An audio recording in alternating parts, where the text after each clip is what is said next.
Hey guys, welcome to my channel. हम इस video में पढ़ेंगे क्लास 9 साइंस का chapter 1 that is matter in our surroundings. तो हम ये पार्ट 2 है उसका। हमने पार्ट 1 में पूरा पढ़ लिया था मैटर होता क्या है, मैटर किससे बना है, फिजिकल नेचर पढ़ लिए थे, मैटर के कैरेक्टरिस्टिक्स पढ़ ली थी, पार्टिकल्स मैटर की।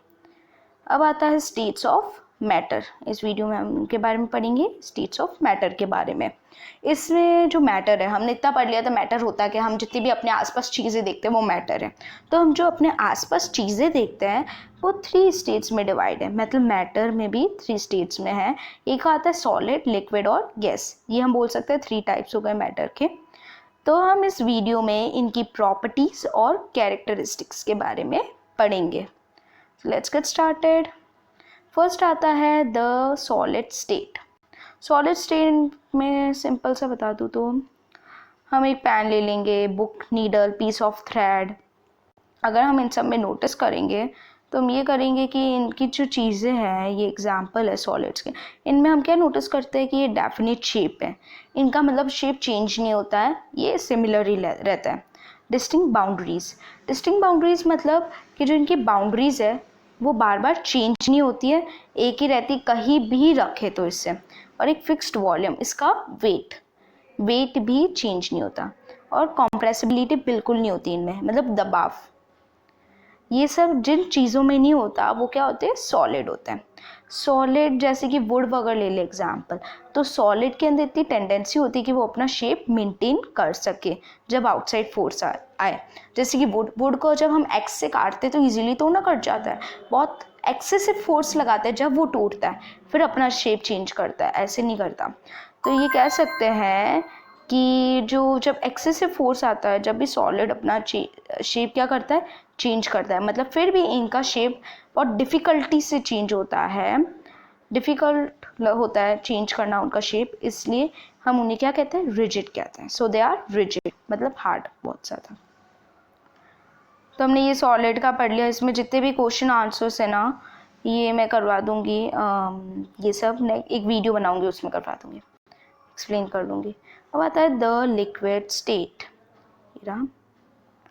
लिक्विड स्टेट में हमने सॉलिड में पढ़ा था कि जिन चीज़ों की फिक्स्ड वॉल्यूम हो, शेप हो, बाउंड्री हो, वो लिक्विड होता है। इसमें हम जैसे कि ले ले example cooking oil, milk, juice, cold drink, water. तो इसमें हम क्या नोटिस करते हैं कि जितनी भी चीज़ें ये सब, इनके क्या होता है, फिक्स्ड शेप नहीं होता है। मतलब जैसे कि एक बीकर में रखा हमने वाटर, अगर हम उसे ग्लास में डालेंगे तो वो ग्लास का शेप ले लेगा वाटर, मतलब फिक्स्ड शेप नहीं है, पर फिक्स्ड वॉल्यूम होता है। उसी बीकर में जो पानी रखा, अगर वो 100 मिलीलीटर है तो दूसरी ग्लास में जाएगा तब भी वो 100 मिलीलीटर होता है, मीन्स फिक्स्ड वॉल्यूम होता है। और वही शेप का, उसी कंटेनर का शेप ले लेते हैं जिसमें वो रखे हुए हैं। जैसे मैंने अभी एग्जांपल लिया, बीकर का शेप ले लेते हैं, फिर ग्लास में अगर रखते हैं तो लिक्विड्स क्या है, रिजिड नहीं है। क्यों? रिजिड तो हार्ड होता है और चेंज नहीं होता शेप, इनका शेप चेंज होता है। तो लिक्विड क्या करता है, फ्लो करता है और वो अपना शेप चेंज करता है, तो उन्हें हम कह सकते हैं fluid. We can say them as a fluid. हमने देखा है, नोटिस किया है, in the activity that is 1.4 and 1.5। 1.4 वो पोटेशियम परमैंगनेट वाली, हाँ वो इंक वाली थी, और 1.5 पोटेशियम परमैंगनेट वाली थी। उसमें हमने नोटिस किया था कि वो अपने आप, पोटेशियम परमैंगनेट सॉलिड है और उसमें वाटर में डाला, वो लिक्विड है वाटर, तो दोनों जब मिक्स करते हैं तो अपने आप मिक्स हो जाता है, डिफ्यूज हो जाता है।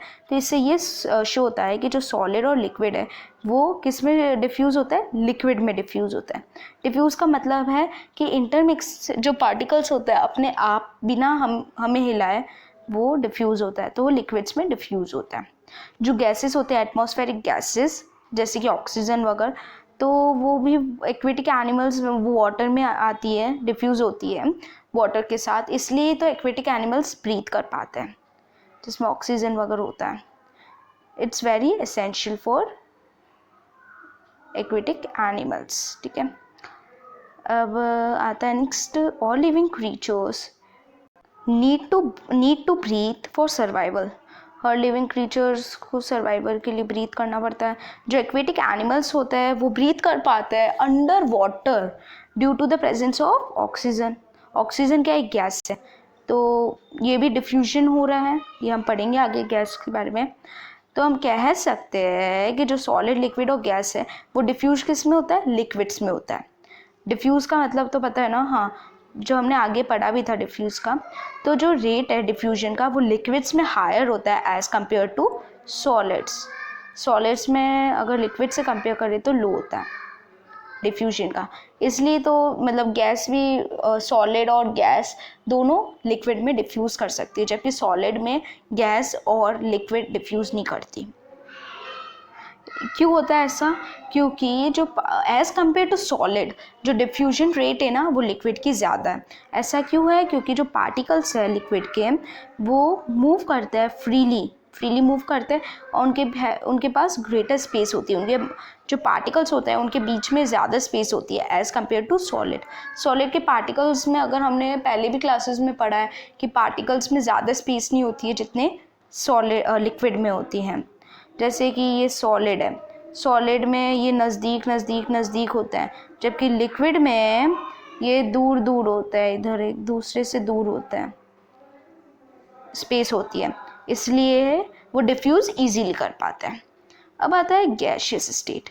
गैशियस स्टेट में एग्जाम्पल, इसमें एक एक्टिविटी है, इसमें एक एक्टिविटी है, ये पिस्टोन वाली है, ये मैं एक्सप्लेन करती हूँ, पूरी टॉप की एक्टिविटीज़ में कर लियो, मतलब टॉप का जितना भी लिखा हुआ है। क्या करना है, हमें एक जो पिस्टोन होता है ना वो लेना है, ये एकदम ऐसा होता है इसका डायग्राम।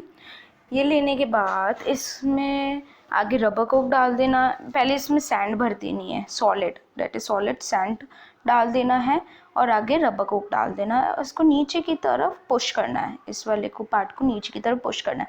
थोड़ी देर बाद थोड़ा सा हम इसको पुश करेंगे, इसके बाद देखेंगे कि ये दब ही नहीं रहा है और ज़्यादा। इससे ये शो होता है कि इसकी कॉम्प्रेसिबिलिटी टेस्ट है ये। फिर इसके जगह हम डाल देंगे लिक्विड आगे रबर कोक, और फिर उसको प्रेस करेंगे। एज़ कम्पेयर टू सॉलिड ये ज़्यादा नीचे जाएगा लिक्विड। फिर वही उसकी जगह गैस डाल देंगे, गैस को डालने के बाद आगे रबर कोक और नीचे इसकी तरफ वैसे ही पुश करेंगे। एज़ कम्पेयर टू, हम ये नोटिस करें कि as compared to solids and liquids, gas वही उतनी क्वांटिटी में, मतलब नीचे ज़्यादा दबाव होता है, मतलब वो ज़्यादा नीचे जाती है अगर हम सॉलिड और लिक्विड में जाएँ तो। मतलब क्या है कि गैस की क्या है, compressibility as compare to solids and liquids high है, that gases are highly compressible as compare to solids and liquids. जैसे कि ले लें लिक्विफाइड पेट्रोलियम गैस, जिसे हम एलपीजी कहते हैं, ये सिलेंडर्स में आती है, कॉम्प्रेस होकर आती है, जिसे हम होम में घर पे यूज़ करते हैं कुकिंग के लिए, या ऑक्सीजन जो सप्लाई होता है हॉस्पिटल्स में उसके थ्रू यूज़ करते हैं सिलेंडर्स। वो क्या होती है, कॉम्प्रेस्ड गैस होती है, वो लिक्विड के फॉर्म में होती है, कॉम्प्रेस्ड होती है। जैसे कि सीएनजी, जिसे हम कहते हैं कॉम्प्रेस्ड नेचुरल गैस, वो फ्यूल के थ्रू यूज़ होती है व्हीकल्स में, जो फ्यूल डलता है सीएनजी में, सीएनजी वो फ्यूल्स की तरह यूज़ होता है, और उसके हाई कॉम्प्रेसिबिलिटी के थ्रू ही जो उसका लार्ज वॉल्यूम जो गैस है वो कॉम्प्रेस हो जाता है स्मॉल सिलेंडर्स में और इजीली ट्रांसपोर्ट हो पाता है। छोटे सिलेंडर्स में कॉम्प्रेसिबिलिटी के थ्रू ही, इसकी कॉम्प्रेसिबिलिटी के थ्रू ही ये हो जाता है सिलेंडर्स, स्मॉल सिलेंडर्स में ये गैस, मतलब स्मॉल सिलेंडर्स में आ जाती है। फिर आता है कि we can come to know what is being cooked in the kitchen without even entering there by the smell that reaches our nostrils. या हम जब घर पे किचन में खाना बनता है तो फिर हमें बिना एंटर हुए पता चल जाता है कि क्या बन रहा है। क्यों? क्योंकि उसकी स्मेल नोस्ट्रिल्स तक। ऐसा क्यों होता है? क्योंकि जो उसमें जो पार्टिकल्स होते हैं फूड के, वो मिक्स हो जाते हैं, जो पार्टिकल्स होते हैं एयर के, और हमारे तक पहुंचते हैं, और इवन फादर अवे, और भी दूर, हाँ वही हमारे तक पहुंचते हैं। जो स्मेल होती है हॉट कुक जो फूड हो रहा होता है वो जस्ट सेकंड्स में हमारे तक पहुंच जाती है। वो मतलब बहुत जल्दी डिफ्यूज़ करती है एज़ कम्पेयर टू सॉलिड्स और लिक्विड्स, बहुत जल्दी डिफ्यूज़ करती है, मतलब इसका डिफ्यूजन भी गैस का हाई होता है as compared to solids and liquids. it has the property of diffusing very fast into other gases। क्या आता है कि जो गैशियस स्टेट होता है उसमें पार्टिकल्स फास्टली मूव होते हैं, रैंडमली मूव करते हैं हाई स्पीड में। इसी के जो इसके रैंडम मूवमेंट होता है इसके वजह से जो पार्टिकल्स होता है वो हिट करता है, एक दूसरे को फास्टली मूव कर रहे हैं तो एक दूसरे को हिट करते हैं, और कंटेनर जो होता है, वॉल्स ऑफ द कंटेनर, मतलब जो ये कंटेनर होता है, वॉल्स होती है ना, ये इसको भी हिट करते हैं पार्टिकल्स। ओके, और यही है। और because of this force exerted by gas particles per unit area on the walls of the container, force exert होता है, फोर्स ज़्यादा लगता है वॉल्स ऑफ द कंटेनर में। इधर लिखा हुआ है, जैसे मैंने कहा, पार्टिकल्स जो सॉलिड के होते हैं इनके बीच में थोड़ी सी ही स्पेस होती है, अगर हम नोटिस करें तो लिक्विड में ज़्यादा स्पेस होती है और गैस में और ज़्यादा स्पेस होती है, इसलिए वो इजीली डिफ्यूजन की भी प्रॉपर्टी शो करते हैं, गैस ज़्यादा डिफ्यूज़ करता है as compared to liquid and solid. अब ये जो क्वेश्चन आंसर्स हैं मैं अपने वीडियो का जो पार्ट 4 है उसमें पूरा डिस्कस करूँगी। ये सब क्वेश्चन आंसर्स वीडियो के पार्ट 4 में डिस्कस करने वाली हूँ, मतलब एक वीडियो पार्ट बनाऊँगी उसमें। अगर आपको वीडियो अच्छी लगी हो तो लाइक, शेयर और सब्सक्राइब ज़रूर करना। नेक्स्ट अब हमारे पास कितना बचा है, मैटर चेंजेस स्टेट